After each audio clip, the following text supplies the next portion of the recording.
بسم اللہ الرحمن الرحیم وقل رب زدنی علما۔ الحمد للہ رب العالمین والصلاة والسلام علی قائد الغر المحجلین نبینا محمد وعلی آلہ وصحبہ اجمعین وبعد۔ محترم بھائیو اور بہنوں، السلام علیکم ورحمۃ اللہ وبرکاتہ۔ اس دنیا میں ہر انسان کی خواہش ہوتی ہے کہ وہ تجارت اور کاروبار کر کے نفع حاصل کرے، ہے نا؟ ہر انسان کی خواہش ہوتی ہے، لیکن یہ کاروبار جس سے دولت حاصل کی جاتی ہے صرف دنیاوی زندگی کی نعمتیں ہیں۔ آنکھیں بند ہوں گی اور ہم اپنی کمائی ہوئی دولت کو چھوڑ کر یہاں سے رخصت ہو جائیں گے، لیکن ایک تجارت ایسی ہے جس کا فائدہ دنیا میں بھی حاصل ہونے والا ہے اور آخرت میں بھی ملنے والا ہے۔ آج ہم اسی تجارت کے بارے میں بات کریں گے۔ نفع بخش تجارت ہے یہ، اور یہ تجارت نیک اعمال کے ذریعہ ہو سکتی ہے۔ نماز تجارت ہے، روزے تجارت ہیں، صدقہ تجارت ہے، قرآن کی تلاوت تجارت ہے، ذکر تجارت ہے، اور ہر نیک عمل تجارت ہے۔ ایک انسان کو ہوا، پانی اور کھانے پینے سے زیادہ ایمان اور عمل کی ضرورت ہے۔ آج ہمارا المیہ یہ ہے کہ ہم نے ایمان کو عمل سے اور عمل کو ایمان سے بالکل دور کر دیا ہے۔ حالانکہ ایمان اور عمل دونوں کا اٹوٹ اور گہرا رشتہ ہے۔ عمل کے بغیر ایمان کا دعویٰ بغیر دلیل ہے۔ عمل کے بغیر ایمان ایسی کنجی ہے جس میں دندانے نہ ہوں، اور ظاہر سی بات ہے کہ ایسی کنجی جس میں دندانے نہ ہوں اس سے تالے نہیں کھلتے۔ قرآن کریم کی 80 سے زائد آیات میں عمل صالح کا ذکر آیا ہے، جن میں 73 آیات میں ایمان کو عمل صالح کے ساتھ ملا کر بیان کیا گیا ہے، جس سے یہ پیغام دینا مقصود ہے کہ ایمان بغیر عمل کے قابل قبول نہیں، اور نہ ہی عمل بغیر ایمان کے قابل قبول ہے۔ عمل صالح کی کیا اہمیت ہے اسے سمجھنا ہو تو صرف اس نقطے پر غور کیجئے کہ ایک دن ہمیں اس دنیا سے رخصت ہونا ہے، جس کا وقت بھی ہمیں معلوم نہیں۔ موت ایک ایسی اٹل حقیقت ہے جس کا آج تک نہ کسی نے انکار کیا ہے اور نہ ہی قیامت کے دن تک کوئی انکار کر سکتا ہے۔ ہماری زندگی برف کے جیسے پگھل رہی ہے اور ایک دن پورے طور پر پگھل جائے گی۔ پھر جب ہم اس دنیا سے رخصت ہوں گے تو ہمارے ہی رشتہ دار ہمیں غسل دیں گے، ہمیں کفن پہنائیں گے، کندھے پر لا دیں گے اور تنگ و تاریک کوٹری میں لے جا کر کے سلا دیں گے۔ وہاں ہمارا کمایا ہوا مال ہمارا ساتھ نہیں دے سکتا، ہمارے بچے، ہماری بیویاں ہمارا ساتھ نہیں دے سکتے۔ صحیح بخاری اور صحیح مسلم کی روایت ہے، اللہ کے رسول صلی اللہ علیہ وسلم نے ارشاد فرمایا، یتبع المیت ثلاث فیرجع اثنان ویبقى واحد، یتبع اہلہ ومالہ وعملہ فیرجع اہلہ ومالہ ویبقى عملہ، کہ میت کے ساتھ اس کے پیچھے 3 چیزیں جاتی ہیں۔ کتنی چیزیں؟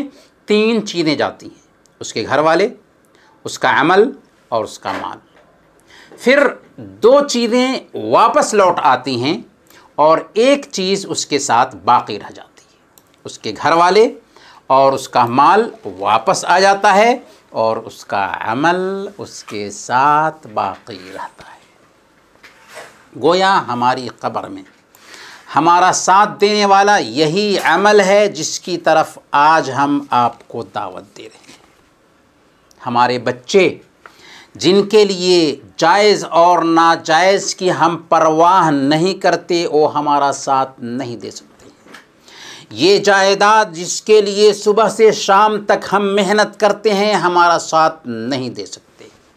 ہماری فیملی کے افراد ہمارے ہیں اور ہمارے لیے جان دے سکتے ہیں، لیکن بس اسی دنیا میں۔ ہمارا مال ہمیں کام آ سکتا ہے لیکن بس اسی دنیا میں، قبر میں کام دینے والا صرف اور صرف ہمارا عمل ہوگا۔ امام ابن قیم رحمۃ اللہ علیہ نے روضۃ المحبین میں بہت پتے کی بات کہی ہے۔ انہوں نے لکھا ہے کہ ایک حکیم سے پوچھا گیا، ای الاصحاب ابر، کون سا ساتھی سب سے زیادہ وفادار ہے؟ تو اس حکیم نے کہا، نیک عمل۔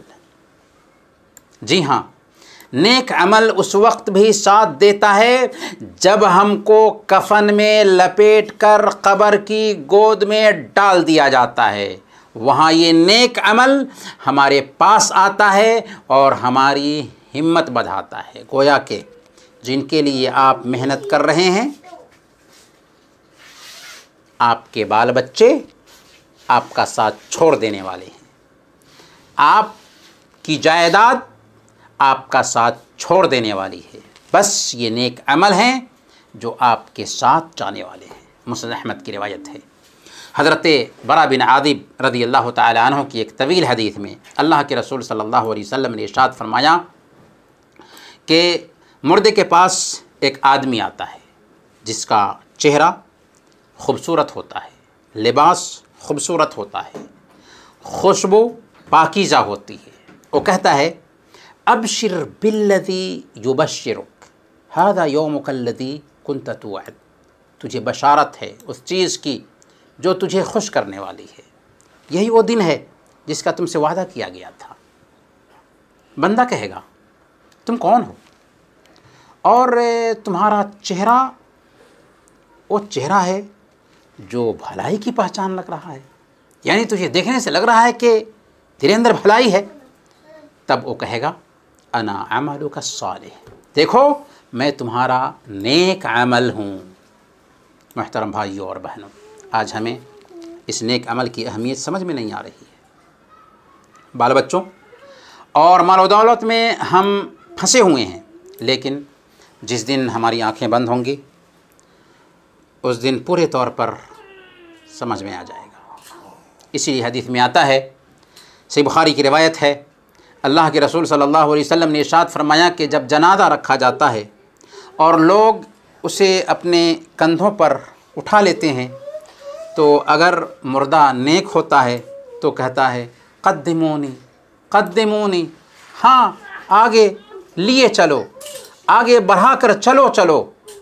اور اگر وہ نیک نہیں ہوتا، برا ہوتا ہے تو کیا کہتا ہے؟ کہتا ہے، یا ویلہا این یذہبون بہا، ہائے میری خرابی، میرا جنازہ کہاں لیے جا رہے ہو؟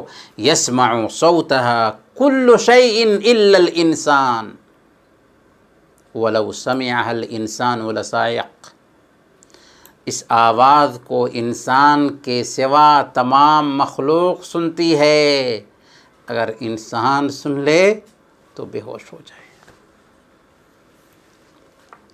یہ احادیث ہمیں اس بات کی دعوت دیتی ہیں کہ دنیا میں نیک عمل کی بہت اہمیت ہے، اور کامیاب تجارت اصل میں یہی ہے۔ اللہ تعالیٰ نے فرمایا، یا ایہا الذین آمنوا هل ادلکم علی تجارت تنجیکم من عذاب علیم تؤمنون باللہ ورسولہ، اے ایمان والو، کیا میں تم کو وہ تجارت نہ بتاؤں جو تمہیں دردناک عذاب سے بچا دے؟ اللہ اور اس کے رسول پر ایمان لاؤ۔ جی ہاں، یہ ہے اصل تجارت، اللہ پر ایمان لائیں، اس کے رسول پر ایمان لائیں، اللہ اور اس کے رسول کے طریقے کے مطابق اس دنیا میں زندگی گزاریں، یہ ہے اصل تجارت۔ اس لیے عقل مند وہی ہے جس نے اپنے نفس کا محاسبہ کیا اور موت کے بعد کی زندگی کے لیے تیاری شروع کر دی، اور بیوقوف وہ ہے جو من کی ماننے میں لگا رہا اور اللہ سے امیدیں باندھے رکھا۔ اس لیے اگر ہم نے نیک عمل کی اہمیت کو سمجھ لیا ہے تو اسے جمع کرنے کے لیے وقت کو غنیمت سمجھنا ہوگا۔ وقت ہی زندگی ہے، وقت سونا ہے۔ ہماری زندگی چند سالوں، چند مہینوں، چند دنوں، چند گھنٹوں اور چند سیکنڈوں سے عبارت ہے۔ حسن بصری رحمۃ اللہ علیہ نے کہا تھا، یا ابن آدم انما انت ایام کلما ذہب یوم ذہب بعضک، اے آدم کی اولاد، اصل میں تمہارا جسم چند دنوں سے عبارت ہے، جب ایک دن گزر جاتا ہے تو سمجھ لو کہ تمہارے جسم کا بعض حصہ گزر چکا ہے۔ انسان کی عمر محدود ہے، زندگی چند روزہ ہے جو برف کے جیسے دھیرے دھیرے پگھل رہی ہے، ایک روز مکمل طریقے سے پگھل جائے گی۔ اس لیے ہمیں جو موقع ملا ہے اس سے فائدہ اٹھاتے ہوئے آخرت کے لیے توشہ تیار کر لینا چاہیے اور نیک اعمال انجام دے کر آخرت کو سنوارنے کے لیے ہمہ وقت فکر مند ہونا چاہیے۔ اللہ تعالی ہمیں اس کی توفیق عطا فرمائے۔ وصلی اللہ علی نبینا محمد وعلی آلہ وصحبہ اجمعین۔